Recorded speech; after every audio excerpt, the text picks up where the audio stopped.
Welcome to another edition of Geopolitics and Empire. Do support the broadcast. That is important if you want to continue to see it on the airwaves. The best way to do that is become a paid subscriber on Substack, $5 a month or more, $50 a year or more. We do private weekly chats with paid subscribers only every 1 or 2 weeks to shoot the breeze. I do a weekly compilation of the news and a short commentary every weekend, and sometimes we bring back podcast guests to do a live Q&A with paid subscribers only. You can also donate through Wise, Donor Box, Buy Me a Coffee, so forth. Purchase a consultation if you want to chat with me to talk about anything you like, podcasting, expatriation, geopolitics, and check out this month's sponsor, Mikhail Thorup's Expat Money Summit, taking place online from October 7th to the 11th for free. You need to register to get your ticket. The link is in the description, expatmoneysummit.com. And I believe that each day is streamed live and you can view the replay for 24 hours. Beyond that, you do have to get the VIP upgrade. And if you use the promo code of Empire, you'll get $100 off. They'll be talking about internationalizing, getting multiple residencies and passports, investing in real estate abroad, networking, community.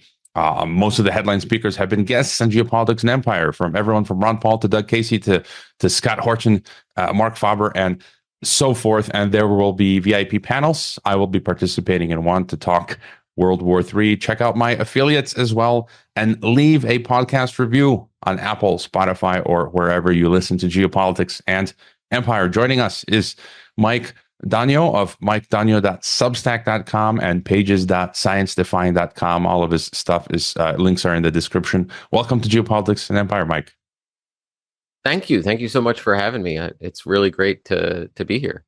Yeah, I've been following your work for a while, and we spoke something like 2 years ago on TNT Radio. I brought you on there, and they've got a tighter format, and here we can speak much more at length in a longer uninterrupted format. And for listeners who haven't heard of you and your work, if you want to tell us a bit sort of your backstory, the work that you were doing. I understand you were working in the science or medical industry, and you got canceled during what we'll call CV 1984. So if you want to tell us a bit about that backstory.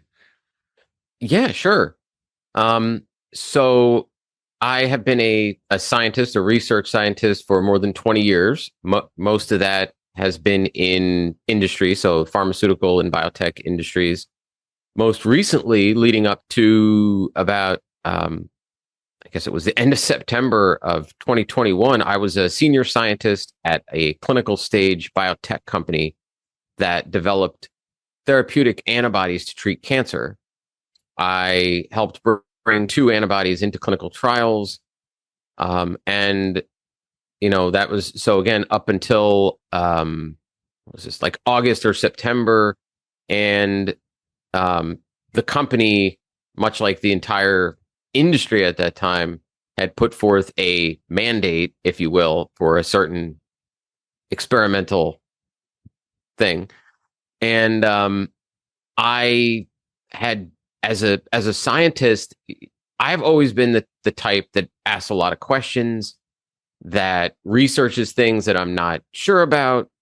And so for me, I went and researched the technology, the companies that were developing these things, etc.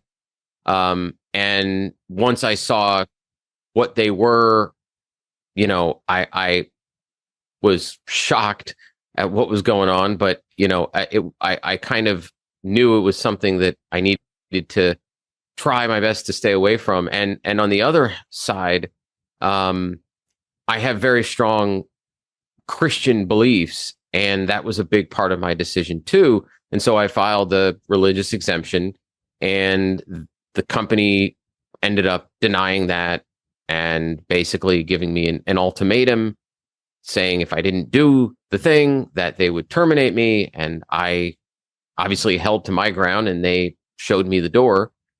And so following that, I kind of decided that I could either just keep my mouth shut and try to find something else to do, or I could talk about it, talk about the state of science, the industry, and everything that was going on. And so I started kind of speaking out and have done a lot of interviews and things like this. And then I've also, like you said, I started a Substack blog, and I've been kind of writing and exploring that. And then more recently, I launched a solution. You can kind of see, whoops, nope, over here behind me. I can never get this stuff right. Science Define, which is about making science accessible and easy for everyone, regardless of your background. It's really empowering people to make informed decisions about their health and more. Yeah, very cool. And it's great. Many people have gone in that direction, and I've always, myself, I used to be in education.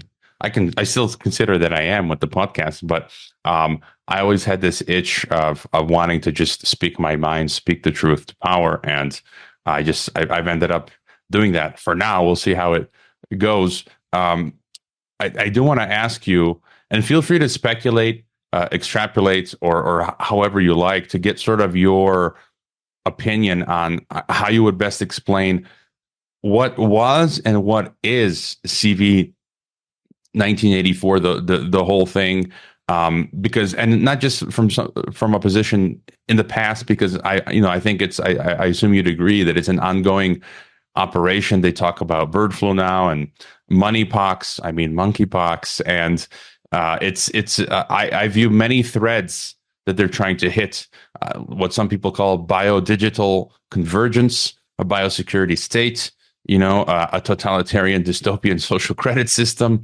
elements of transhumanism, big pharma just trying to make money, so many things rolled into one. What, from your background, and given the couple of years that we've had now, looking hindsight, what are your thoughts as to what really went on with this, Operation CV 1984? Yeah, I think kind of the way you described it there, it's as a kind of multi-layered, multifaceted, I don't know, attack or whatever against humanity is really the way to kind of think about it. Because, on the one hand, we have the actual, whatever was going on with the actual, virus or whatever. But then there's so much more than that, because in many ways, I've written about this, but I've kind of talked about this, about it being a test for us.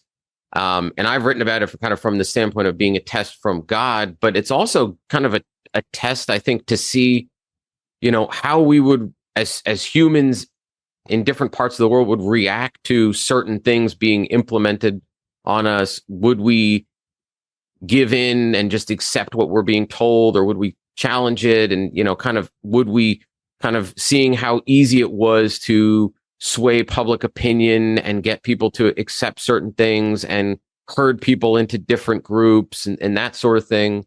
I think there's definitely, elements of pushing this whole technocratic state, whereby we can boil down human health to tests and things like that, where we can be tracked and those sorts of things. So I think there's a lot of different layers to this, to what was pushed on us and what is still continuing to unfold. You could almost say that this was in many ways the opening salvo to something likely a lot bigger. I think we could see where, different things that maybe led up to this, but that this wasn't the be all end all either. I think what you just said is important there. This was like the first opening salvo. And if you watch now, Tedros the terrorist at the World Homicide Organization daily now making pronouncements. They had this emergency meeting, and I continue to mock them on Twitter X. Be afraid of the M pox and give us more powers, give up your sovereignty and give the UN and the WHO. Give us the ring, one ring to rule them all. And I think and they continue. So as you say, that was the opening salvo, and now they're just pushing. It's the new normal. So they've normalized many of the things that when I say normalize, when they talk about lockdowns now and curfews, I mentioned this before. Alice Springs, Australia, they had some crime. So what?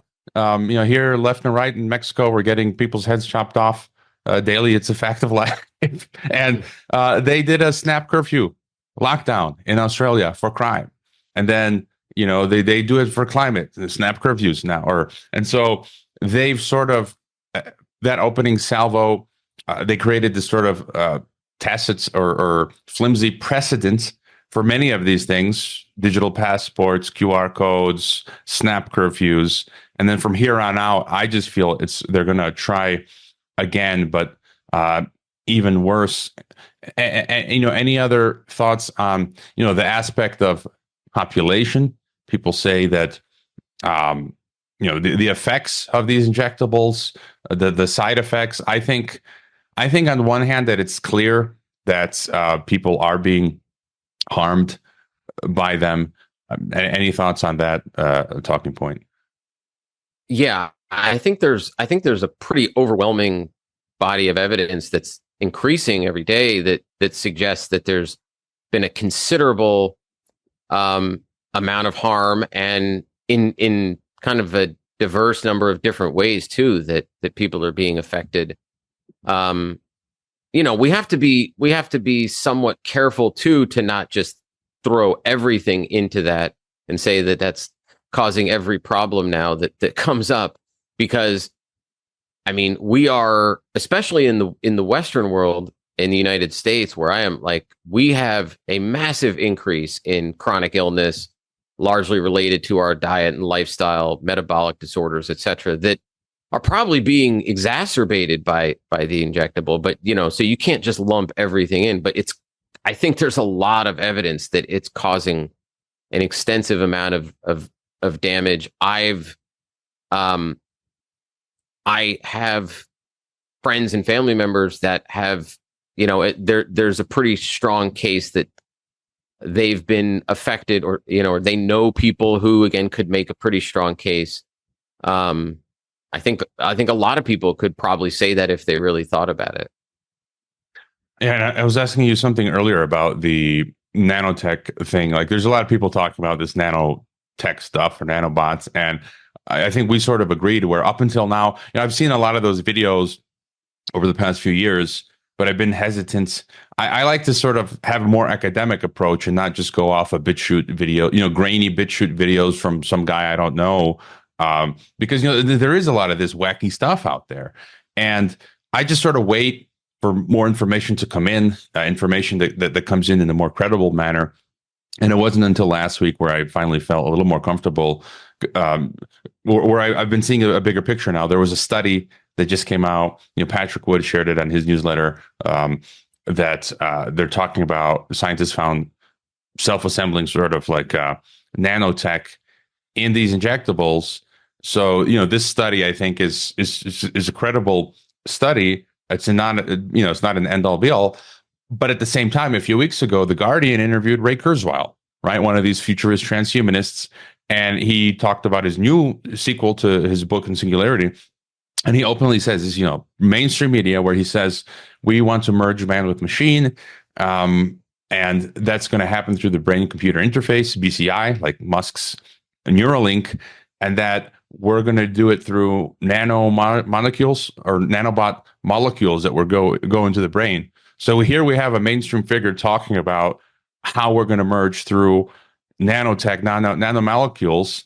And then we have a study talking about something like that may have been put into the injectable. So it's kind of like, 1 + 1 = 2.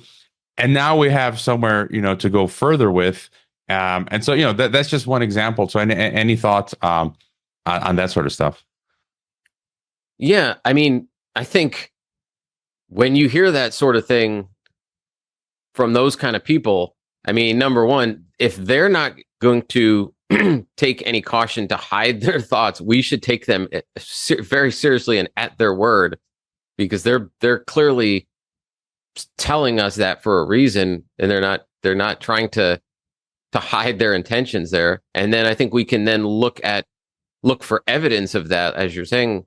And there's clear evidence that nanotechnology has been deployed, has been people have been playing around with this and trying to find uses and trying to get it into humans and stuff for a while. So that part is not surprising. But then, when you want to look at and ask the question, is it in the injection? I mean, for me, for any claim about what may or may not be in that, I always look for clear evidence. And, I don't know whether or not, there's clear evidence of that or not. But I mean, when you see what people like that are saying, and kind of that this is, it's not like anybody can debate that there's nanotechnology or that it's being extensively worked on and that it's fits in with these plans that these people are having. So, right, like you said, 1 + 1 definitely equals 2 here. I mean, for that matter, the actual injectable itself, I mean, is let's be clear, like it's these are things that these are nanotechnologies unto themselves too.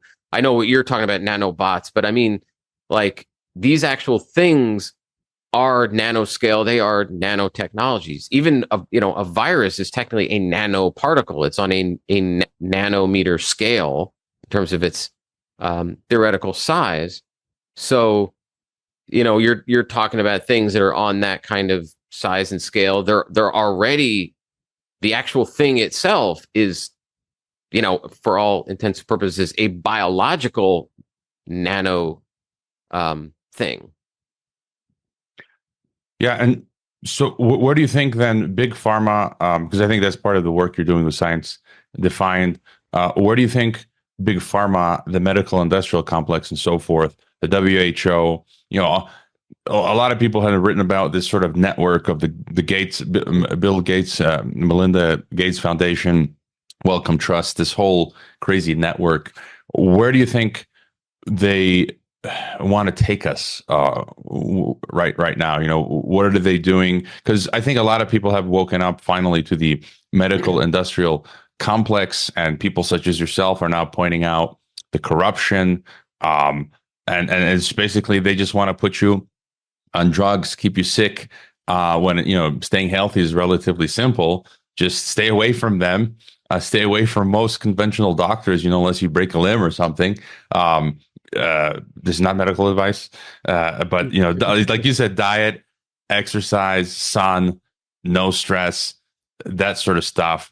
I think if you do that, you won't need. I haven't been to a doctor since forever, and so your thoughts on big pharma, the medical industrial complex as it is right now, and what you think they might be pushing us towards. Yeah, I mean, having worked in pharma and biotech for a large part of my career, I mean, I definitely am not a fan of what it's become.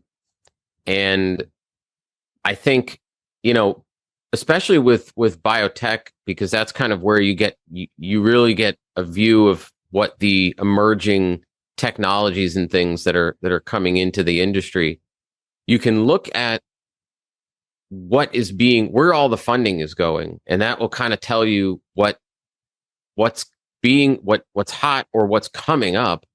And I think what we've seen for, I don't know, the last little while, even before this whole event, the last four plus years now, really was a massive investment into kind of genomic technologies, with like RNA therapeutics, CRISPR therapeutics, and things like that. Things that really are like gene therapies or gene editing technologies, and that goes to a kind of, we're talking about nanobots and nano things like that, but then there's kind of a whole other idea of like gene editing and kind of manipulating the genome, and that kind of also plays with, some of the thinking around like transhumanism and stuff like that. When you look at the history of genetics, genomics and particularly, and kind of where that came from, the people who were behind a lot of that, and you kind of see things about eugenics mixed in there. And so you can think about, if you're trying to manipulate the genome, which again, to me, I've always thought there's a very fine line. I've certainly seen where there could be potential to use certain things in a therapeutic manner, but there's a very, very, very fine line between where that can then be used for very nefarious purposes and playing God, and where, ethically we should not be going anywhere near. Yeah, that's my view. Like, I feel for a lot of this stuff, analog humanity has been fine for thousands and thousands of years. I feel like I'd be happy living on my grandpa's village in Croatia with the outhouse and the donkeys. You get good food.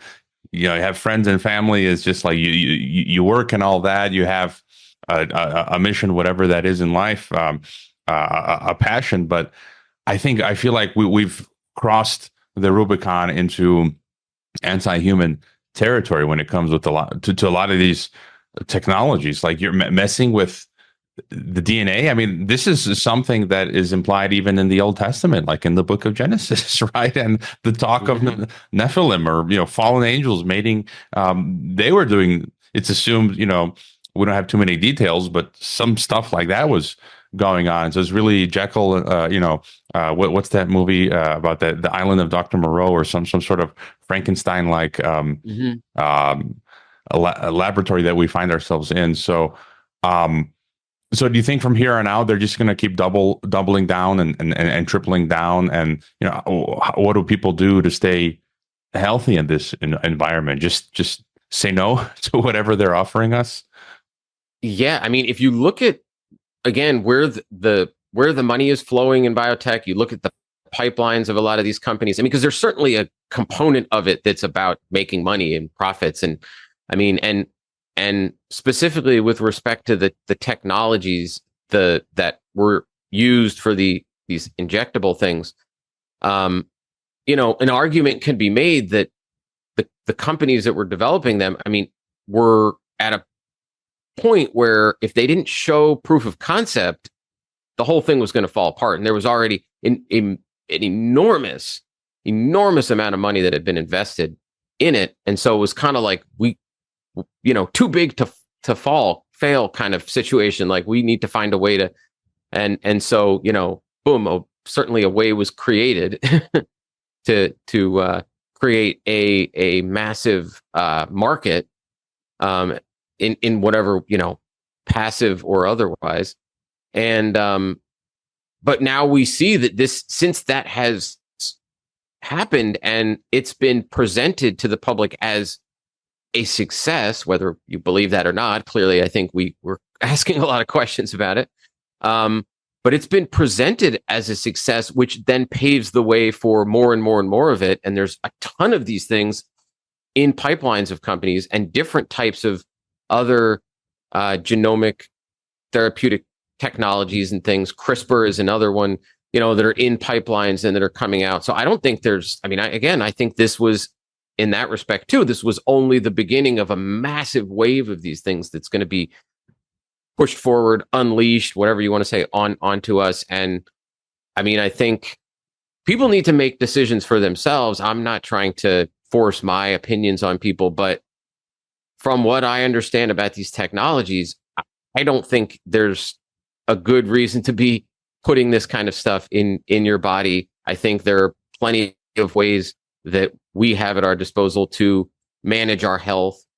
And I think in so much as we have the ability to say no, we should say no. And as far as I'm concerned, there's really not anything that anybody could really do to me that would make me say yes. And that's from my Christian beliefs, because, you can do pretty much anything, and I know through Jesus Christ I'm going to be okay. But I can see where people have fear and stuff like that.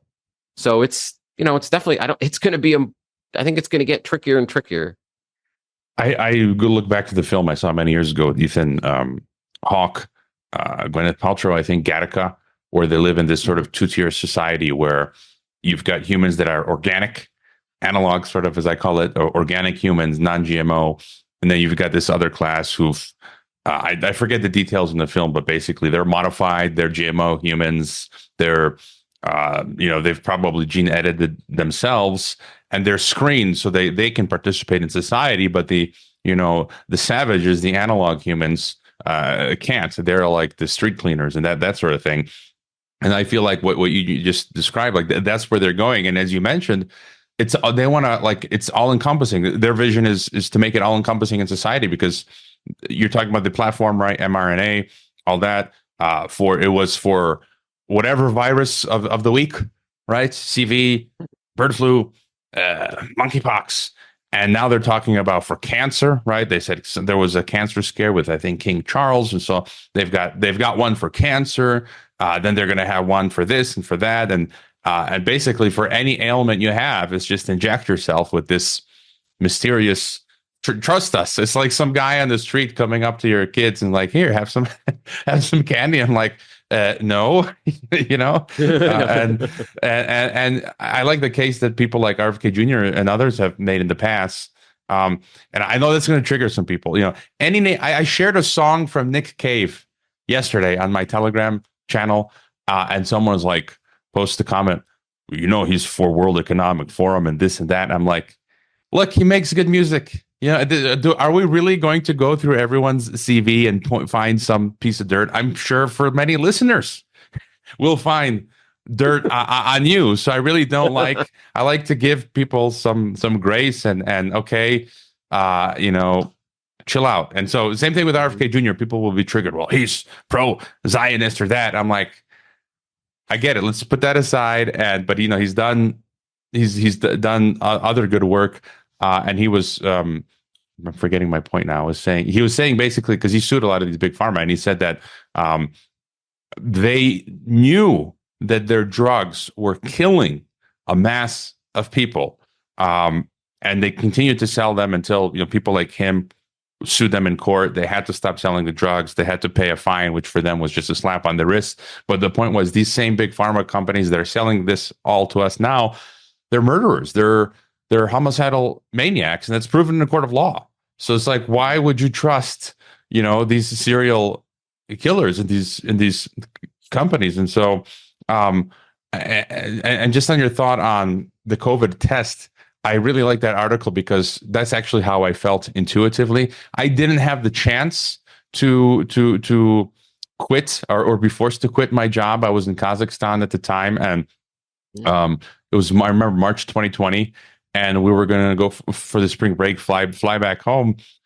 And they said, if you leave, you're going to lose your job if you leave. And I was just like, I wanted to just take my wife back home and then fly back. And she was, and I didn't have the chance to leave because everything shut down. Like, I couldn't leave and be put in that position because the planes and the trains and the borders all completely shut down. And then, we finally left in the summer of 2020 back to Mexico, and I was able, by God's grace, to work another year virtually from here, teaching in Kazakhstan. But do you think in the future, I think this was, you say, was the opening salvo, and that we will be faced with something like we were, but even tougher. And I felt like I learned some lessons. I am going to not comply harder the next time around, but I think it will probably be even more difficult. And it's almost like it was a dry run for some type of future Mark of the Beast like system. Any thoughts? Yeah, it certainly seemed like that. And I mean, it's this technocracy. There's a lot of these kind of WEF types and stuff like that want to really, this whole like digital system and the social credit scores and the, So everything has to be linked and boiled down to like, you have to receive this, you have to be tested for this and cleared for that, and as long as you comply and obey, then you'll be given money or food or whatever. And if not, and this seems very much like would kind of, since they could, because things have been put in place, like it was just like, all right, let's see if people will actually take this or not, and surprisingly, most people, they took it. And it's mind-boggling. But like you said, like I think those of us who have been able to see it differently have to stand up harder. I like how you said that, and really have a lot. I've tried to have compassion and grace for those and respect the decisions of those who didn't. But on the other hand, also, like try to provide support and assistance for people that are willing to maybe listen to different perspectives. It's not that like I'm going to stand firm and the heck with everybody else. I mean, just like, the message of the gospel or anything, like, it's something that I think we have to share this, just like we're doing here. We have to keep talking about this stuff, sharing it. Hopefully more people will be willing to have an open mind and critically evaluate these things. We know where we're going to stand, but, the point is not to just say, well, we're good with it, everybody else can, it's to try to, like with my science defined thing, it's to try to help people to empower themselves by gaining more information, making more informed choices, regardless of what you did the first time around or whatever. There's still more, going to probably be more chances to confront this and make decisions. And, so, yeah. I think that's a good point, to do things in grace and love. I mean, that's when we read the New Testament and Paul and the others, where he's pleading with people. It's not like, this is what I believe and I'm right and you're wrong. And it's just like doing it in love. It's like, okay, this is what I believe, but look, here why. And I love you, man. And we're pleading with people.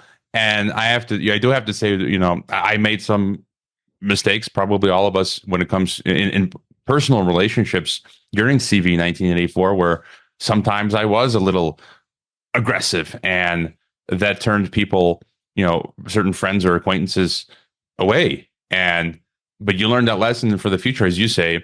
It's like we have to have a certain approach, and not just with this topic. Like I'm seeing it on my comments with all these other topics where, again, people are becoming unhinged and uncouth is the term that I like.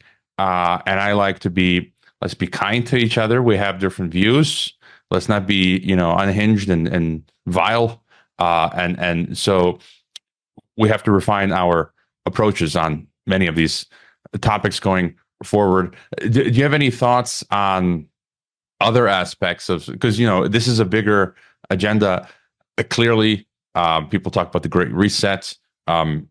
Any thoughts on that topic? Is that something you think about a lot, research or discuss, as well as any thoughts on prophecy, perhaps, if you have any sort of baseline view? I say that it seems we're clearly heading in a direction of what a lot of Bible prophecy talks about.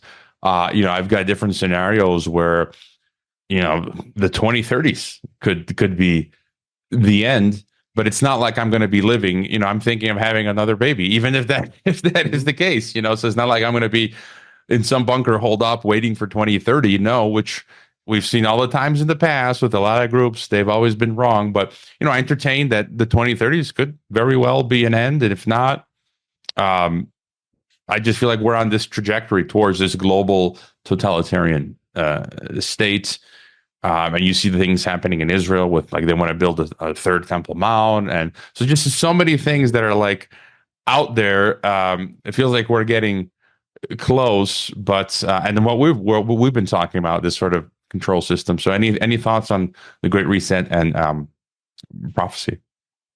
Yeah. I mean, I think you can definitely see where all of this fits into the whole greater great reset thing, and about kind of remaking the world system into this, you know, kind of, well, there's always been that whole idea of like this socialist utopia, but now it's even more than that with all of the climate agenda and everything. And that clearly is pushing us toward a place that, you know, could certainly spell the, you know, what many think about with respect to the kind of end times. I mean, I think we can see there's a massive increase in the amount of degeneracy throughout the world.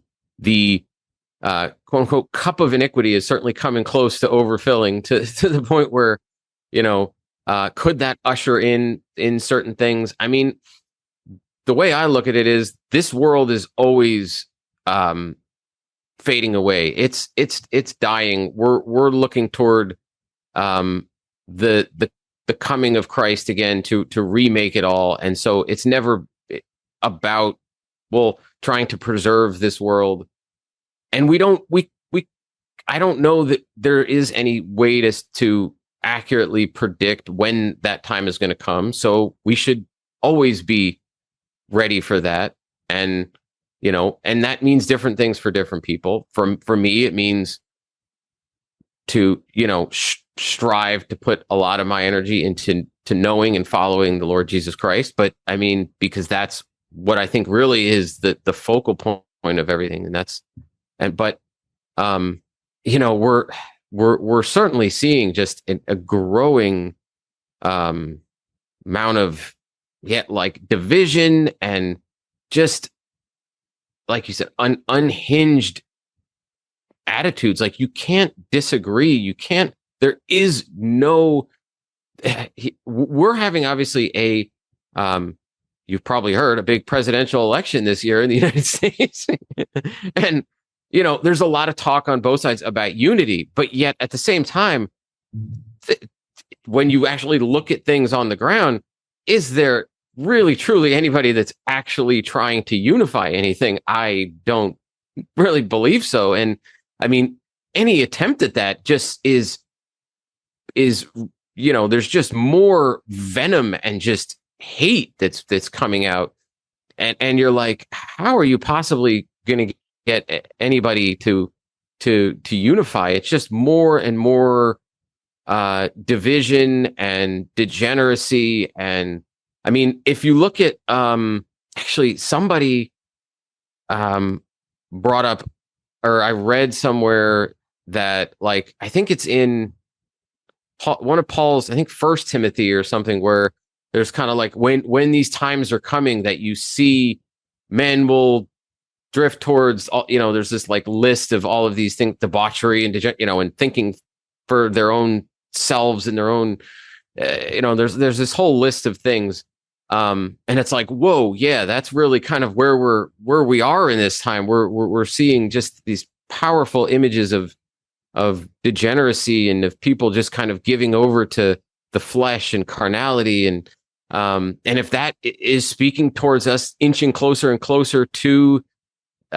you know, the end of time, and this, you know, and all of that, you know, maybe it's, you know, it certainly seems like with this digital technocracy that's being pushed on us, you know, you could make arguments, parallels with, is that a mark of the beast kind of thing? And, you know, I mean, we're certainly not, you know, we're trending towards darker and darker times, but there's hope, because it's always dark before there's light, and we know that there's going to be light. And even the Jewish question, I mean, there's room for criticism on what the state of Israel is doing with the Palestinians in Gaza, but I even get calls from podcasters behind the scenes that say, dude, man, like, this is crazy. This hate for Jews and Israel is just unhinged. And it's like an across the board type of hate. Most of the Jews I grew up in a Jewish community in Skokie, Illinois. I've told this story before. My neighbor was a guy called Hank. I'd mow his lawn. He'd pay me. He'd make us breakfast. And, when he passed, turned out he was this millionaire who had invented like something to do with the IV that's used in hospitals now. And, most people have nothing to do with anything of an entire people group, but I'm seeing it pop up all on my social media, just this hate for Jews and Israel. And it's unhinged. And I think that that's a Bible prophecy too, that towards the last days, the world would come to hate. It's like, guys, it said that you would do this and you're doing it. Don't you kind of see what's happening here? And, just this morning, I was born in Chicago and I'm looking at some of the protests. It says protesters in Chicago dressed up as abortion pills are walking down the street near the DNC. And it's like you say, it's Sodom and Gomorrah 2.0. Like, it's unbelievable. People are so proud in their sin. And then there's a man who thinks he's a woman. Again, a clip, and it says, I'm a transgender woman. My pronoun is she, her, and I only accept these pronouns. I will not tolerate being treated differently. And it's so disingenuous because, well, you're forcing me to be treated differently because I made the comment. I said, I am a man. My pronoun is he, and I only accept calling a woman a she, her, and a man a he, him. I will not tolerate being treated differently. So it's like, well, this person then is forcing me to be treated differently because I don't believe in what you believe. So it's just kind of like they preach this tolerance, but they're actually being intolerant. And we have an exclusive faith, so we're not going to change either. But let's not, do this hypocritic, the double standard switcheroo. And I was going to bring up one more thing. Someone left it on my chat, a Substack comment saying, "I got to tell you, bro, it seems super black-pilled nowadays. I used to watch his podcast and enjoy them a lot, but there was a shift in the message he's pushing in the last year or two, and it goes something like this: the oligarchy is unstoppable. Nothing you can do. They're going to murder you, your family, and burn your garden. Only thing worth doing is going to confessional at your local church so your soul survives Judgment Day." Kind of, yeah. We don't have a confessional at our local church. That's between you and God. But I saw a great tweet from Aaron in writing on X Twitter. He says, "Men, our calling is profoundly simple." I wouldn't fully agree with his exact statement, but I think he's onto something. He says, "Provide for a family, preach Christ crucified, and display his character." And so my point is, I just get your further thoughts on what do we do with all of this mess that we find ourselves in. And I always say, look, like, a lot of it is just inevitable. I think the internet in some ways has sort of exaggerated our abilities. I feel like it's become in some ways a type of a simulation. There's good and bad things, but I always say, do what you can with what you got where you're at in the physical space. Not comply with evil, resist it where you can. But I also believe that I'm focused on solutions that are not so earthly minded or carnal minded, but eternal solutions, spiritual solutions. Because what are all of these truthers who build their prepper communities? I mean, you're going to die anyways. So isn't the bigger question solving death? Right. So, and it just for a few more years. Like for me, I'm in my 40s. I feel like I'm halfway in the grave already, which I am. A few more decades is a puff in the wind, nothing. You're dead soon. And so the prepper community isn't going to, they're not going to save you from eternity. And so that's sort of my view. So I'm not black-pilled.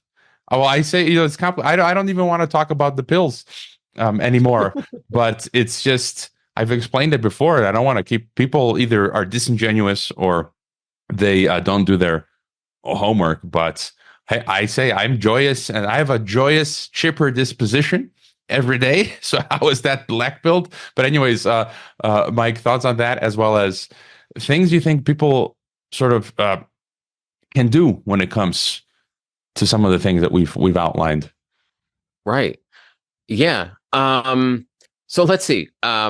I completely agree that social media has created like this whole almost alternate reality in a way, and fed, in many ways, it kind of feeds our carnal desires because it makes you think that you need, certain things, or to say certain things, or do, that your life has to be a certain way, keep up with certain people, and we fail to realize just why we're here, and that really it's so much simpler.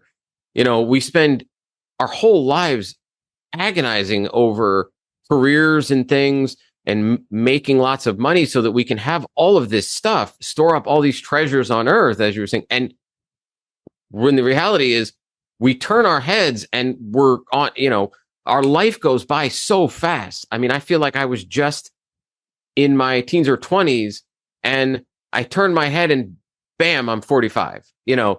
I have kids and, 1 second they're babies and I turn my head and next second, like they're teenagers and, you're like, what in the heck? I mean, but that's just how quickly it's so fleeting. Yet, some people get caught up in, well, I need to prep and survive all this stuff. But it's like, well, you're not living for how long? I mean, what do you like? Do you have you built yourself a survival, cabin in heaven, or have you stored up treasures that are going to last forever, or is it all here on earth? And I'm not just saying this as someone who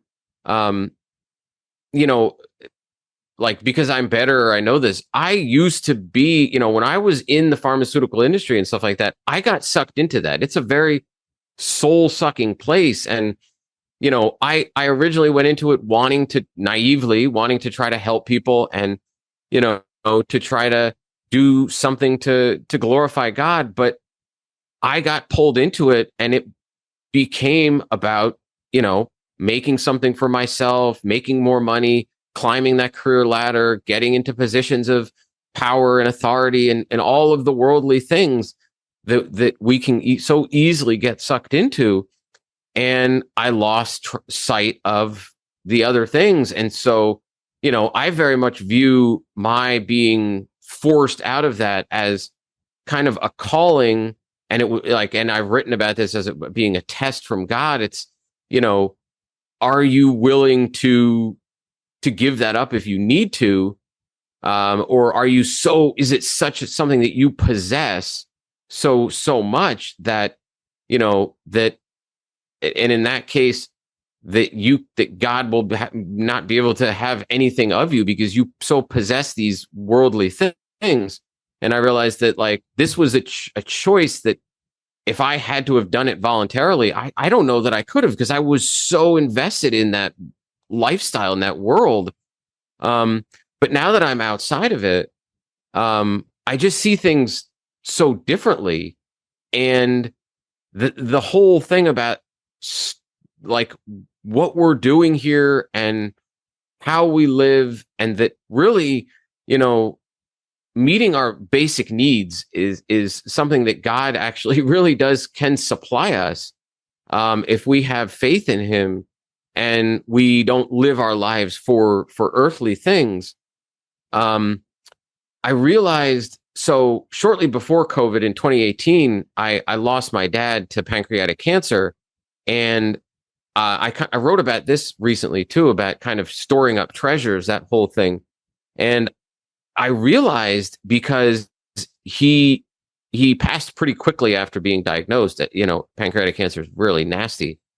And it was kind of crazy how like 1 second he's kind of there and the next thing he's not. And I'm looking at all of his stuff and it's like, it was so stark just how he was gone.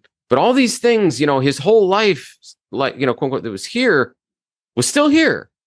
Including things that, I initially tried to really grasp onto, thinking that was going to keep him, and then I actually had my car broken into and had something of his stolen and realized, well, yeah, nothing of his is here, is going to replace him. Nothing of, nothing that we accumulate here is really going to have any consequence. It can be stolen. It's going to be destroyed in time because it's all fading away. It's really about what the time that we're here using it to build up things in heaven for eternal life, to do those kind of kingdom minded work that we can by living for and by Jesus Christ.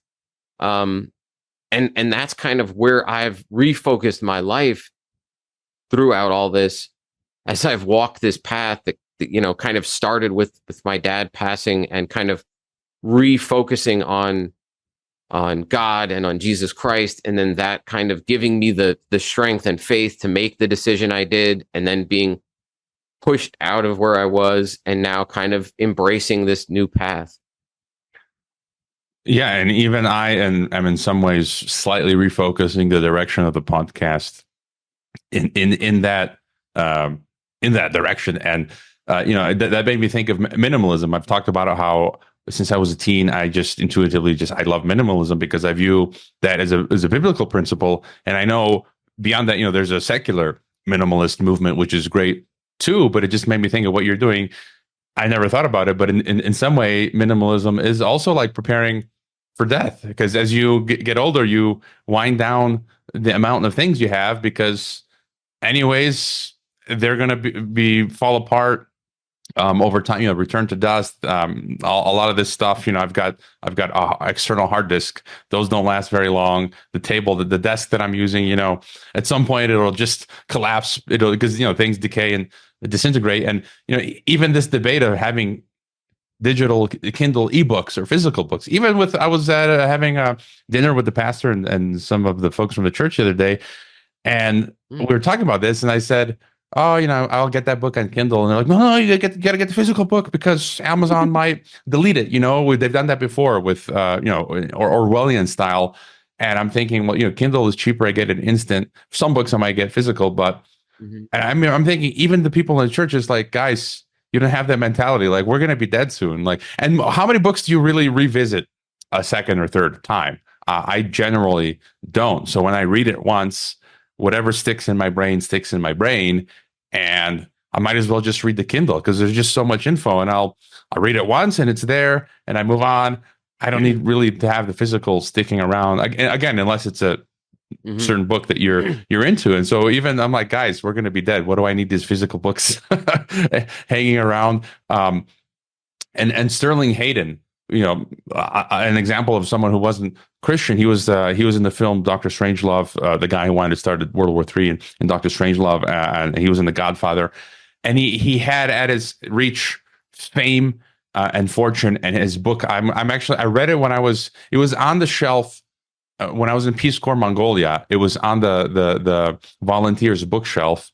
I think his book is called Veil Wanderer, and it's so powerful for me because he was like, I don't care about this fame and fortune; it's all fleeting, as you said. And he just got on a sailboat and traveled the world, and he had disdain for all this sort of fame and fortune type stuff. And so I highly recommend that book. I'm gonna buy it again, probably the physical this time because it has a special meaning for me. Is there anything, we've covered a lot, but is there something that we haven't broached that is something that's important for you, or something that you'll be writing on more, or that you think about when it comes to science or anything else? Yeah. So I guess, with respect to kind of my writings and things, since you asked about that, initially when I started, I was just writing about kind of, my thoughts on different things that were going on at that time, and kind of connecting things a little here and there to my faith and stuff like that. But it was kind of a little bit all over the place. And recently I kind of decided to relaunch things to kind of make it a particular focus and stick to certain topics that I felt called to. And it's kind of, I've basically said it's at the intersection of Christianity, of Christ, and science, because as a scientist, that's still part of who I am, but seeing things, and as I'm following Christ more and things like that, I'm seeing, and as we're seeing kind of how science has been hijacked and used to force all of this on us in a way. Part of my thinking is there's a different purpose for science. Science wasn't always this way. In fact, if you look historically at some of the big early names in science, they were all Christians, and they viewed the work that they were doing as, kind of unveiling or learning about the creation. And I think that's really, we can use science as not as a tool to create technology and innovation to try to do things apart from God, but to actually glorify God, to reveal the creator in the creation. Because the creation, again, there's so much beauty in this, on this planet and in this creation and stuff like that. But again, as we talked about, it's not that Earth is going away. I think it's going to be remade, but all of this stuff is going to be, it's all passing away. It's not the reality. The reality is Jesus Christ. But I think what we learn about the creation through science, and that's really what science, whether it's physics or biology, also it's learning about our, this Earth, this creation that we live in. But in that a lot of that speaks to images, reflections, signposts, things about God, about Jesus, and helps inform us of him and his purpose for creating and for us and what our true calling is. There's a lot of things that I'm kind of planning to delve into and write about that, leveraging my experience and understanding of science and kind of combining what I'm learning about with scripture. And it's just amazing, some of the parallels looking at the human body, which obviously I've spent a lot of time looking at different areas of the human body and cells and all these things. And then kind of, it's amazing the parallel. It really can be looked at as almost a parable, an image of the spiritual body, the way in which all of these different things in the human body work together in unity can really speak to this greater truth of the spiritual body, and the body of Christ, and how that works together and all the different members function together.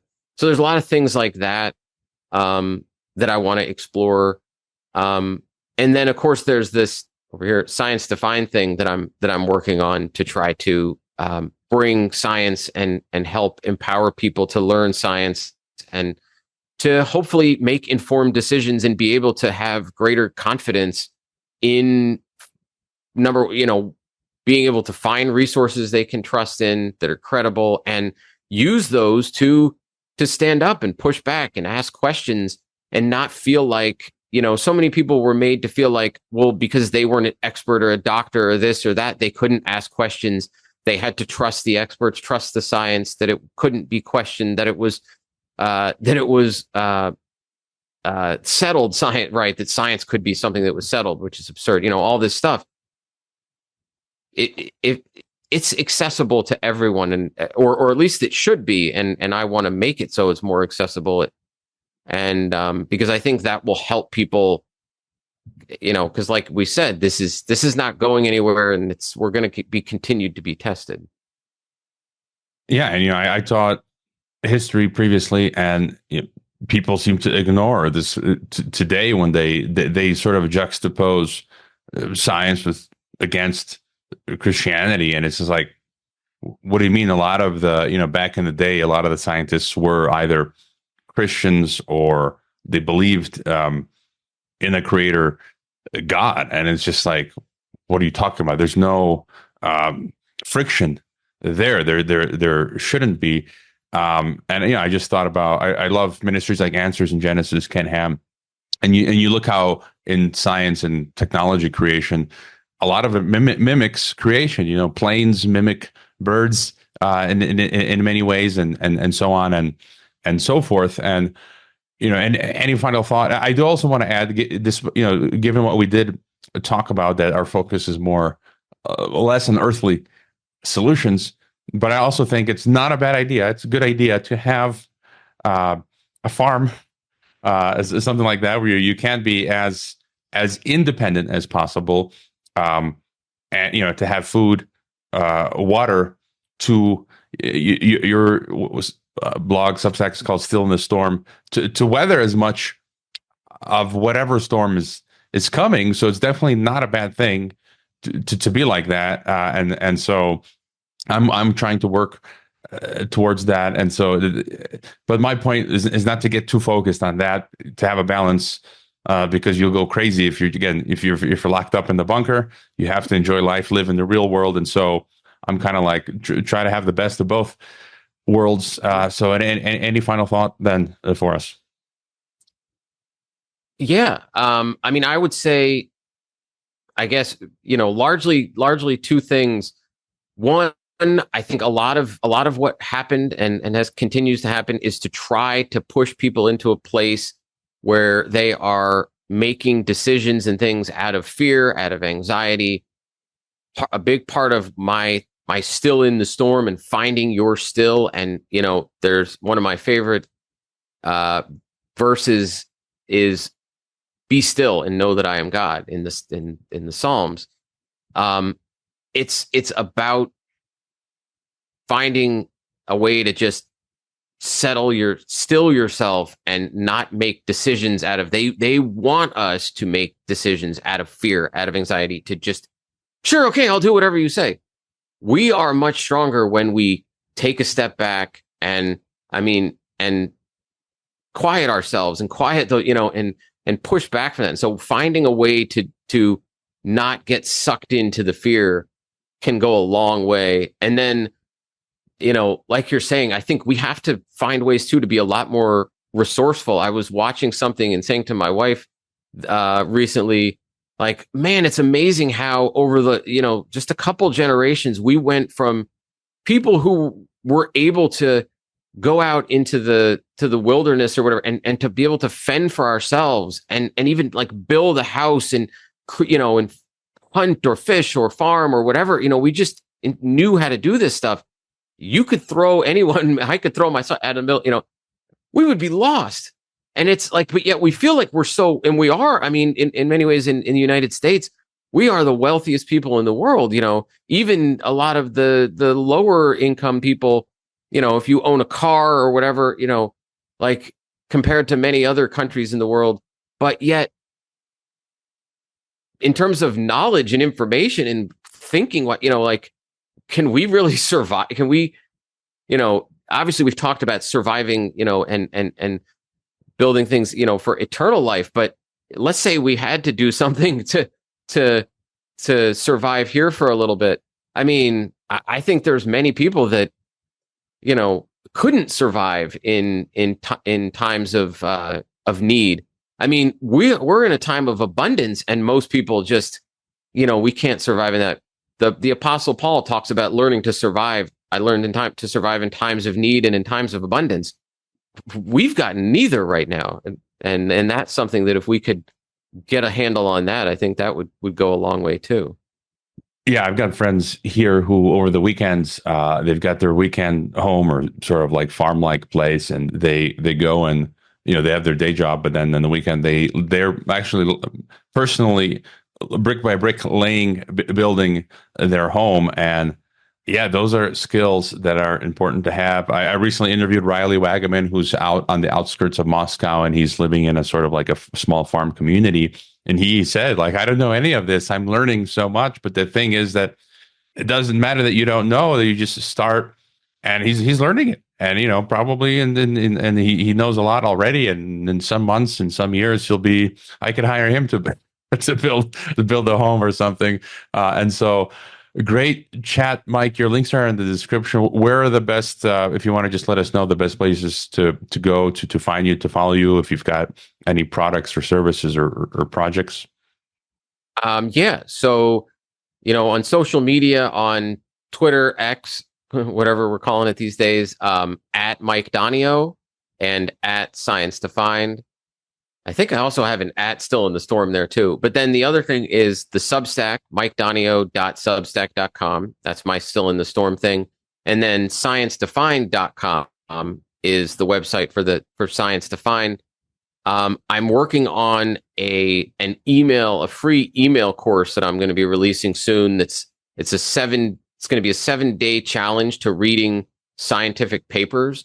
So it will guide you through how to, the goal being by the end, you will be able to find, read, and evaluate a scientific paper by yourself to start, developing this habit of reading scientific papers, whatever kind of goals you have, issues you're trying to overcome, you want to advocate better for yourself or whatever.